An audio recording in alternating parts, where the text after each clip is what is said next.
two historic capital cities and two completely different underground worlds. If you have ever visited Europe, you have probably ridden them. The London Underground, famously called the Tube, and the Paris Metro. Which metro system is bigger, faster, cheaper, and easier to use? Let's find out.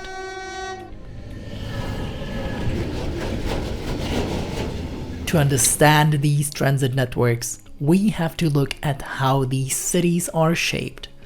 London's main city limits are massive, covering over 1,500 square kilometers with 9 million people. Paris itself is completely the opposite. It is a tiny, super dense core of just 105 square kilometers with 2 million residents. However, if we look at the entire agglomeration, both cities are actually very close in size and housing between 10 and 11 million people each. Let's start with history.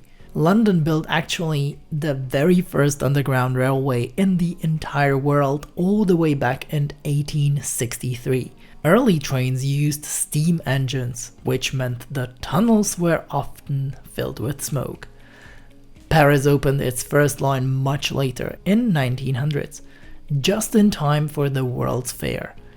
But while London built its system to bring people in from distant suburbs, Paris took a different route. They designed their metro to be tight, fast, and dense, making sure that nobody inside the city limits was ever more than a short walk from a station. This brings us to our first big test, the size of the network. If you look at the total distance, London wins with over 400 kilometers of track. Paris is much shorter at 245 kilometers, but it has more stations, over 300. Because Paris is physically small, its stations are incredibly close together. Therefore, I would give it a tie. Ridership and frequency. Every year, the London Underground carries around 1.2 billion riders, but Paris actually beats this number, pulling in roughly 1.5 billion riders annually. Because Paris is so compact, the metro is the absolute default way for almost everyone to get around the city. When it comes to frequency, both are world class. On main lines in both cities, during rush hour, you rarely have to wait more than 2 minutes for a train. All in all, this is a win for Paris, as its system is being used more. Fleet. London's trains are unique. Because the tunnels are small and round, the trains are also small and round, which is why it is called the Tube. The seats are comfortably padded with fabric, but space can feel very tight, and there is famously no air conditioning on the deepest lines, making it very hot in the summer. The London Underground operates a total active fleet of around 600 trains. Its trains are typically consisting of 6 to 8 carriages, depending on the line. Paris trains use hard plastic or leather seats, which are less cozy, but the trains are wider and feel more spacious. Plus, many Paris lines use rubber tires instead of steel wheels.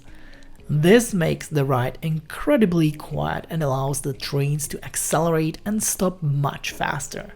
London gives you soft seats, but Paris gives you a smoother, quieter ride. The Paris Metro operates a total fleet of approximately 700 trains. However, the trains are much shorter than the ones in London, with many running only 3, 4 or 5 cars. While London has less trains, they offer bigger capacity.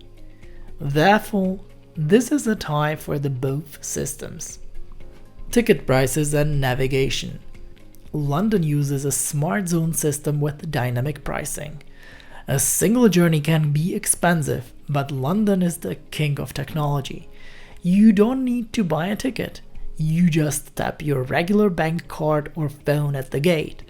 The system automatically calculates your trips and caps your daily spending so you never pay too much.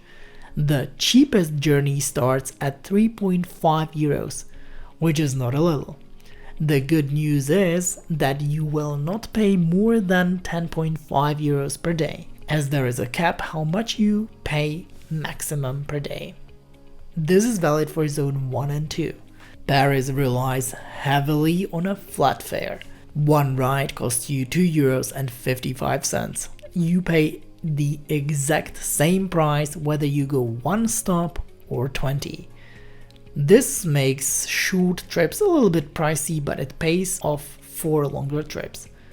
If you want to buy a ticket for one day, you will pay slightly more than in London, 12.30 euros. London wins easily on tech and flexibility and cheaper price for the daily ticket. Paris wins, on the other hand, on flat rate simplicity for long journeys. Therefore, this is also a tie for the both systems. Future plans and extensions. Both cities are still growing, but they are looking at tomorrow in completely different ways. Right now, Paris is building the single biggest public transport project in all of Europe. It's called the Grand Paris Express. They are adding 4 completely new, fully automatic metro lines, lines 15, 16, 17 and 18. This colossal project adds 200 kilometers of new tracks and 68 brand new stations. Instead of just bringing people into the city center, it creates a massive ring around Paris, connecting the outer suburbs directly to each other for the first time. London is taking a much quieter approach. Because London's network is already massive, the main focus is modernizing what they already have. Transport for London is working on buying a brand new fleet of trains to replace the incredibly old trains on the Bakerloo line, and they are rolling out sleek new trains for the Piccadilly line.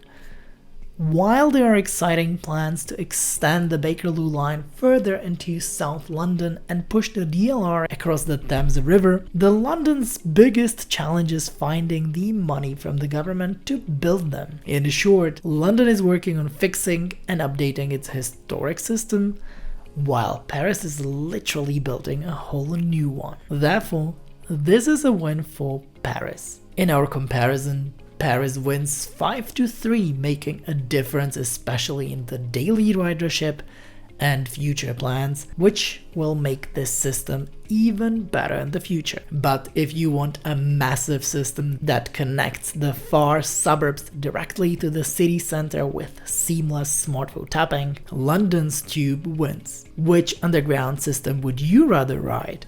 Let me know in the comments below, smash that subscribe button for more global railway battles, and I will see you at the next station.